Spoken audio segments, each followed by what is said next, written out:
Hello students, welcome to my YouTube channel. पिछली video के अंदर मैंने आपको model test paper accountancy SV board के अनुसार जितने भी मल्टीपल चॉइस क्वेश्चन थे वो कराए। आज अब इस वीडियो के अंदर मैं अब आपको जितने भी प्रैक्टिकल क्वेश्चन हैं उनको किस प्रकार से सॉल्व किया जाएगा मॉडल टेस्ट पेपर के अंदर उनको कराऊंगा। तो क्वेश्चन करते हैं जिससे आपको क्लियर होगा। Question number 5, A Limited forfeited 100 share of rupees 10 each fully paid called up on which Mr. X has paid only application and allotment money rupees 5 per shares. All the shares were reissued to Mr. Z rupees 9 as a fully paid up past journal entry for forfeited and reissue of shares। तो किस प्रकार से जो है इस question के अंदर आपको पूछा, क्वेश्चन को आप बड़े ध्यान से समझें। इसमें ये बोलता है कि ए लिमिटेड ने 10 रुपए वाले 100 फुली पेड अप शेयर्स जो है जिन पर क्या किया, इशू किए, जिन पर जो है एक्स ने आवेदन और आवंटन की राशि 5 रुपए तो प्रति अंश भुगतान कर दिया, परंतु जो उसके बाद किया वो कर लिया, परंतु शेष राशि के लिए जो है उसने कोई भी राशि नहीं दी और इन शेयरों को उसने जो है इन सभी के सभी शेयरों को उसने 9 पर शेयर्स जो है वो जेड को पुनः निर्गमित कर दिया। तो किस प्रकार से at the time of issue at the time of reissue two entry की जाएगी, क्वेश्चन करते हैं जिससे आपको और अधिक क्लियर होगा। क्वेश्चन नंबर 5 में हम जनरल एंट्री करेंगे। तो पहला कॉलम जनरल एंट्रीज का, फिर डेट, पर्टिकुलर्स, डेबिट अमाउंट और क्रेडिट अमाउंट इन रुपीज, फिर उसके बाद जो है वो किस प्रकार से क्वेश्चन किया जाएगा, क्वेश्चन करते हैं तो आपको और अधिक क्लियर होगा। तो क्वेश्चन में हमने सबसे पहले 100 शेयर फॉरफिट किए, तो हमने शेयरों को जब फॉरफिट करते हैं तो हम किस प्रकार से लिखा उसको मैं इसकी एंट्री करते हैं। जब शेयरों को जब्त किया जाता है तो आप एंट्री करते हैं। आप सभी जानते हैं कॉल्ड अप अमाउंट से शेयर कैपिटल को डेबिट किया जाएगा। तो सबसे पहले एंट्री की जाएगी share capital account debit, share capital को डेबिट किया जाएगा, शेयर कैपिटल अकाउंट डेबिट। और कितने से किया जाएगा जी, 100 शेयर्स का 10 रुपीज के हिसाब से, यानी कि 1000 रुपीज। जो पैसा नहीं आया वो आ जाएगा 2 शेयर कॉल्स में, 2 शेयर्स कॉल्स में। और शेयर कॉल्स में आपको जो पैसा नहीं आया वो नहीं आया 100 शेयर का 5 रुपए के हिसाब से, दैट इज 500। तो 500 रुपीज आपको रिसीव नहीं हुआ, और जो आपको रिसीव हुआ उसको आप डालते हैं शेयर फॉरफिट में, 2 share forfeited, 2 share forfeited account में, और ये आपके पास गया जी 500। उसके बाद आपने क्या किया कि इन शेयरों को आपने जब्त किया, तो आप इसकी नरेशन लिखेंगे, being 100 share were forfeited for non payment of call money. फिर इन शेयरों को आप रीइशू कर देंगे। जब आप इन शेयरों को रीइशू करेंगे तो आपको पता होना चाहिए कि आप इसकी जनरल एंट्री करते हैं bank account debit. Bank account debit आपने इनको रीइशू कर दिया डिस्काउंट पर, तो आप एंट्री करेंगे bank account debit. Bank account को डेबिट किया जाएगा 100 शेयर का 9 रुपीज के हिसाब से, तो ये आपके पास आया 900। और फिर शेयर फॉरफिटेड डेबिट, जो आपको लॉस हुआ रीइशू के कारण, इसको आप बोल सकते हैं शेयर फॉरफिटेड अकाउंट डेबिट। तो शेयर फॉरफिट को या शेयर फॉरफिट अकाउंट को डेबिट किया जाएगा 100 रुपीज से फुली पेड अप पे किए to share capital, 2 share capital. तो शेयर कैपिटल को जो है वो क्रेडिट किया जाएगा 100 शेयर का 10 रुपीज के हिसाब से 1000 रुपीज। फिर आपको क्या है, लॉस हुआ, लॉस कितना हुआ, यानी कि प्रॉफिट हुआ। लॉस आपको रीइशू के कारण जो है 100 रुपीज हुआ था, और प्रॉफिट आपको फॉरफिट के कारण 500 हुआ था। तो इसका जो डिफरेंस है वो कैपिटल लेजर में जाएगा। जनरल कैपिटल लेजर में ट्रांसफर करने से पहले इसकी नरेशन लिखेंगे, बीइंग 100 शेयर रीइशू रुपीज 9 पर shares as fully paid up. उसके बाद जो है आप इन रीइशू शेयरों को जो है वो ट्रांसफर करेंगे, यानी कि शेयर फॉरफिट अकाउंट को ट्रांसफर करेंगे कैपिटल लेजर में, जिसके लिए आप एंट्री करेंगे share forfeited account debit. Share forfeit account को डेबिट किया जाएगा, और to capital reserve, to capital reserve. तो टू कैपिटल रिजर्व जो है इस प्रकार से जो इसकी एंट्री कर दी जाएगी, और यहाँ पर लिखेंगे आप 400 और 400। तो इस प्रकार से ये था जी आपका क्वेश्चन नंबर 5, किस प्रकार से जो इस क्वेश्चन को करेंगे।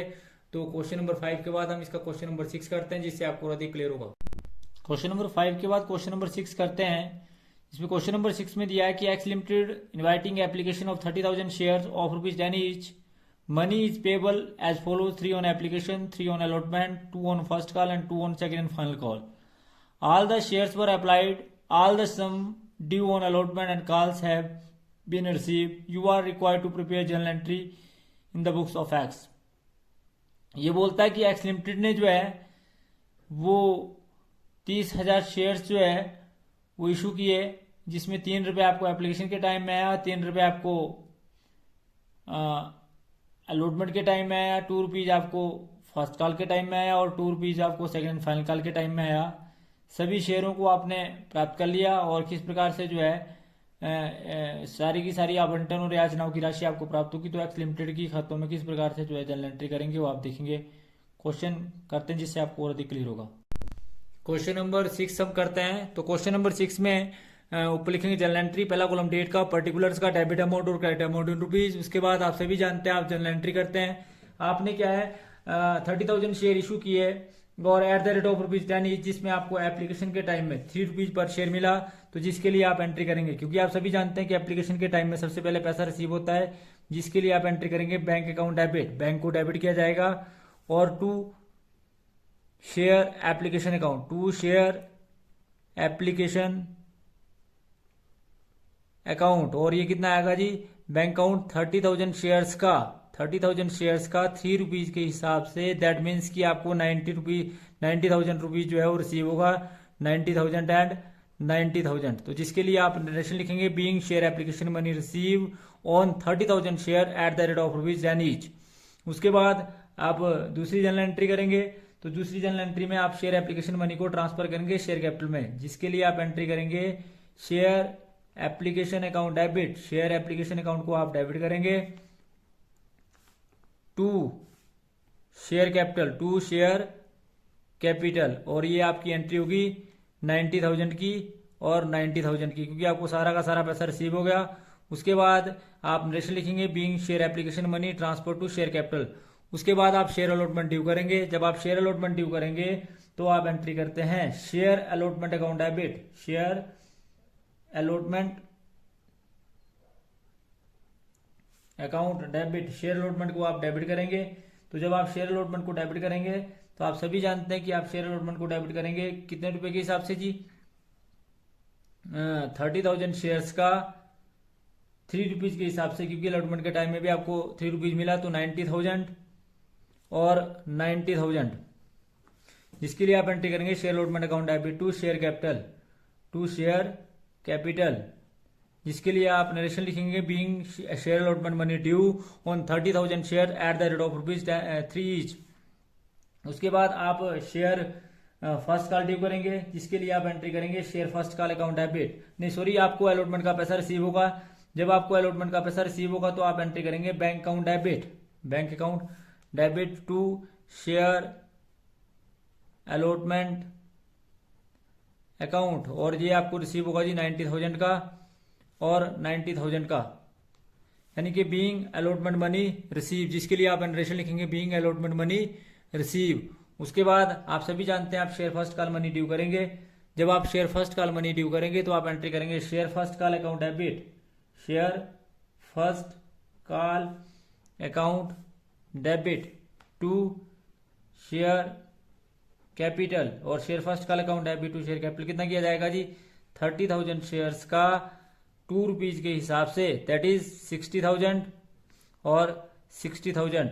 आप यहां लिखेंगे being share first call money due, being share first call money due on 30,000 share at the rate of ₹2 each. तो इस प्रकार से आप इसके नरेशन लिखेंगे। उसके बाद आप फर्स्ट कॉल का पैसा आपको रिसीव होगा। जब आपको फर्स्ट कॉल का पैसा रिसीव होगा तो आप एंट्री करेंगे बैंक अकाउंट डेबिट, बैंक को डेबिट किया जाएगा टू शेयर फर्स्ट कॉल, तो शेयर फर्स्ट कॉल का पैसा आपको रिसीव होगा और वो आपको रिसीव होगा 60,000 और 60,000, मतलब पूरा पैसा आपको रिसीव हुआ। और जिसके लिए आप नरेशन लिखेंगे being first call money receive, being first call money received. तो उसके बाद आप जो है second and final call due करेंगे, जिसके लिए आप एंट्री करेंगे share second and final call account debit. ये भी 30,000 शेयर का 10 रुपीज की सॉरी 2 रुपीज के हिसाब से 60,000 और 60,000, जिसके लिए आपने जनरल एंट्री करी share second call account, second and final call account debit to share capital to share capital 60,000 और 60,000, जिसके लिए आप रेशियो लिखेंगे बीइंग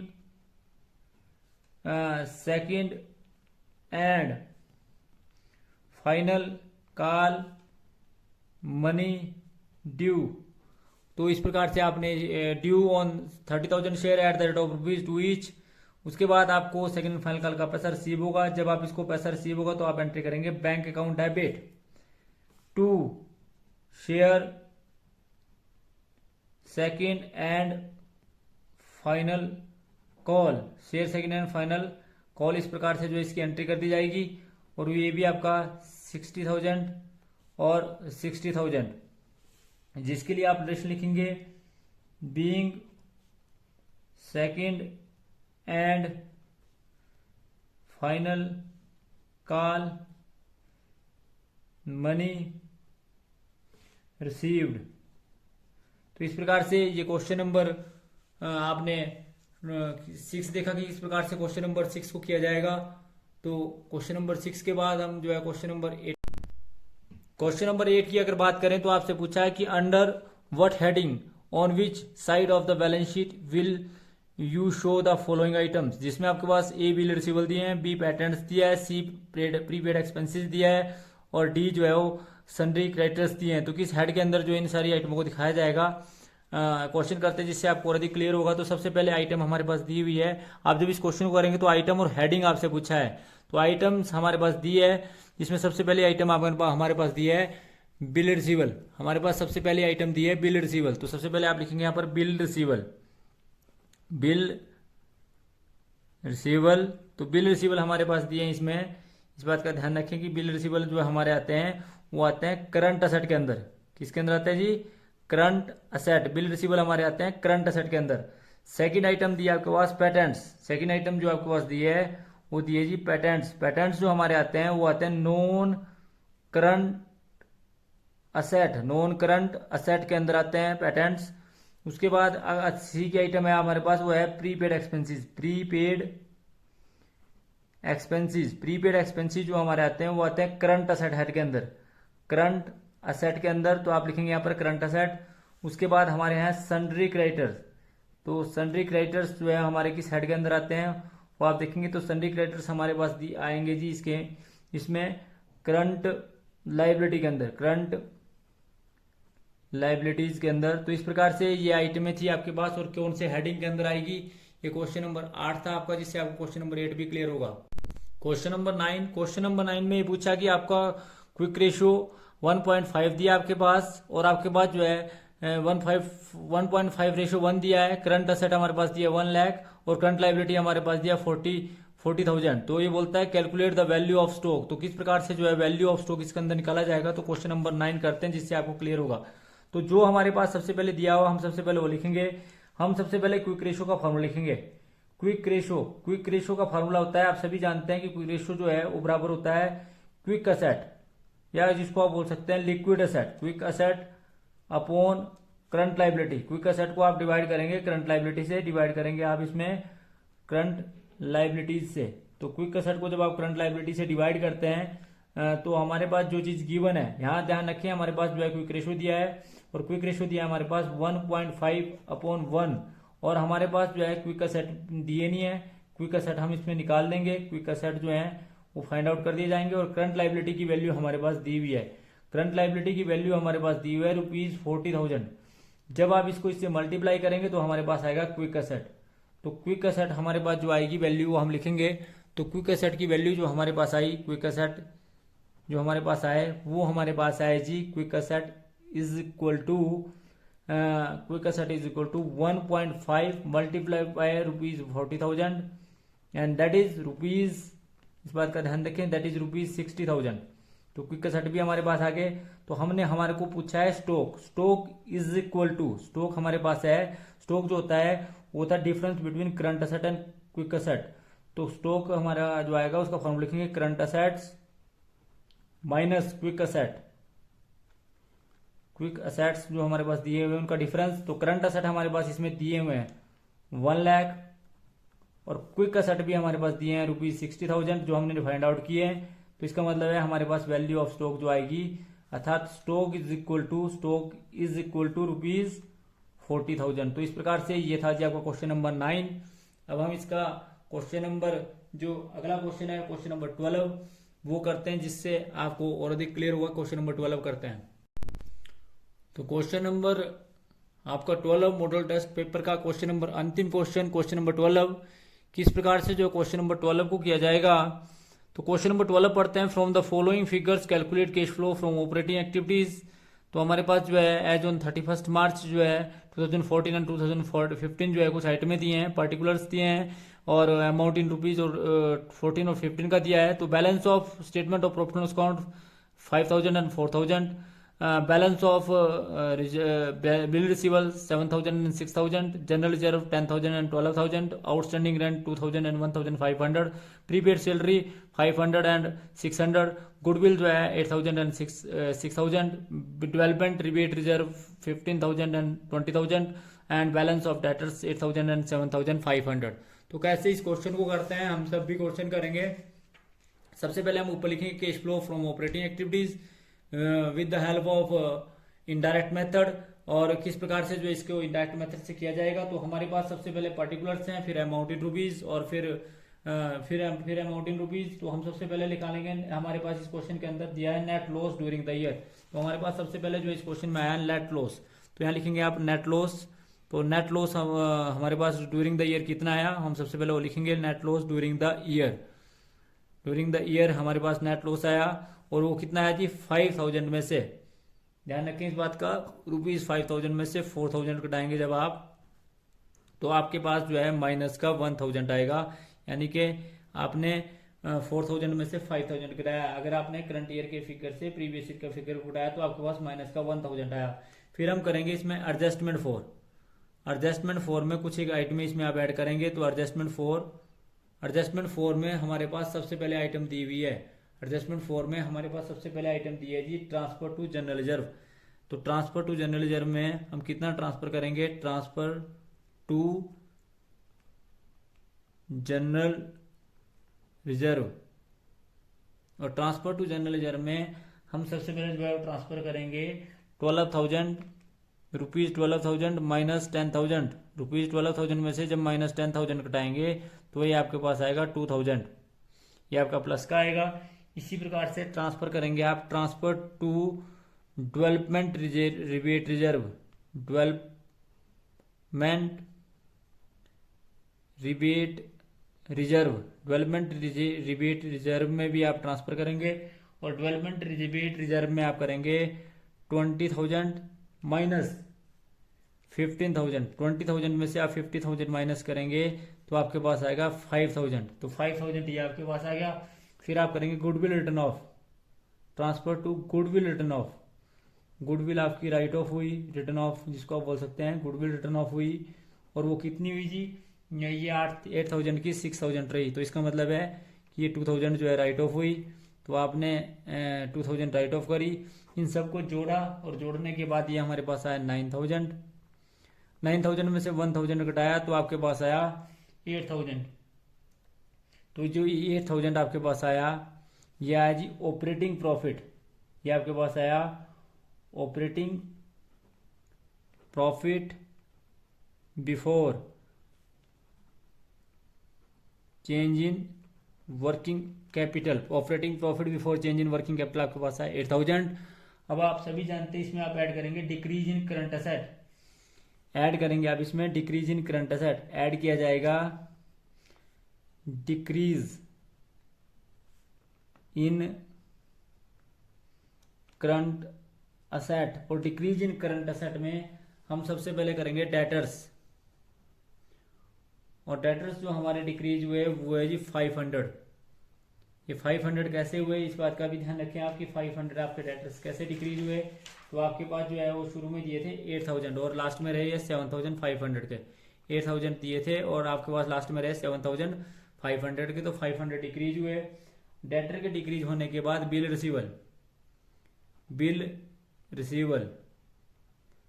तो बिल रिसीवल जो है वो भी जो है डिक्रीज हुए। और बिल रिसीवल जो है हमारे पास शुरू में थे 7,000 के और लास्ट में हमारे पास 6,000 के रहे। तो दैट मीन्स की 1,000 रुपीज जो ये भी डिक्रीज हुए और इंक्रीज इन करंट लायबिलिटी में कुछ नहीं है, इस बात का ध्यान रखें। इसलिए ये आइटम जो है, इतनी आइटम जो इसमें ऐड कर दी जाएगी। तो ये 1500 जब आपने इसमें ऐड किया तो ये आपके पास आया 9500, ये आपके पास आया जी 9500। तो 9500 के बाद आप अगली आइटम लेंगे। तो अगली आइटम में हमारे पास दी हुई है जी, क्या जी, इसमें लेस करेंगे, इसमें increase in current asset less करेंगे आप इसमें से। जो लेस किया जाएगा वो किया जाएगा increase in current asset, increase in current asset. तो इंक्रीज इन करंट असेट में हमारे पास सबसे पहले इंक्रीज हुए प्रीपेड सैलरी, केवल मात्र प्रीपेड सैलरी हुई। और प्रीपेड सैलरी हमारी जो इंक्रीज हुई वो कितनी हुई जी? प्रीपेड सैलरी, अगर आप प्रीपेड सैलरी की बात करें तो ये 600 माइनस 500, 600 में से जब आप 500 घटाएंगे तो प्रीपेड सैलरी जो आपके पास जो डिक्रीज हुई वो हुई 100, ये माइनस का आया। और इसी के साथ साथ आपका जो डिक्रीज हुआ वो हुई जी current liability, decrease in current liability, less करेंगे इसमें से decrease in current liability, decrease in current liabilities. तो डिक्रीज इन करंट लायबिलिटीज में आप सभी जानते हैं कि डिक्रीज जो करंट लायबिलिटी डिक्रीज हुई वो हुई आउटस्टैंडिंग रेंट, आउटस्टैंडिंग रेंट। और आउटस्टैंडिंग रेंट में हमारे पास जो डिक्रीज हुआ वो जो शुरू में था आउटस्टैंडिंग रेंट वो था 2000 और 1500 रहा। तो इसका मतलब जो डिक्रीज हुआ वो हुआ 500। और अगर टोटल की बात करें तो ये आपके पास आया 600 माइनस का। और जो आपके पास आया वो आया जी आपका cash from operating activities, cash from operating activities. और ये हमारे पास आया जी 8900। तो इस प्रकार से ये था जी आपका क्वेश्चन नंबर 9। तो मेरा सभी बच्चों से आग्रह रहेगा कि आप प्रैक्टिकल क्वेश्चन को अटेम्प्ट करें। प्रैक्टिकल क्वेश्चन करने के बाद आपकी मेरिट जो है अच्छी आती है। और वीडियो को बड़े ध्यान से देखें, क्वेश्चन को बड़े ध्यान से समझें। यदि फिर भी आपको कोई क्वेश्चन समझ ना आता हो या आप कोई समझना चाहते हो तो एग्जामिनेशन टाइम में आप फोन कॉल कर सकते हैं और आप पूछ सकते हैं कि सर इस क्वेश्चन को कैसे किया जाएगा, या कोई थियोरटिकल पोर्शन में प्रॉब्लम आती है तो उसके लिए भी आप फोन कॉल कर सकते हैं। तो thanks for watching the video. Please like, comment and subscribe my channel and press bell icon for next notification. Thank you. और इसके साथ साथ आपको एग्जाम की भी बहुत सारी शुभकामनाएं। Thank you.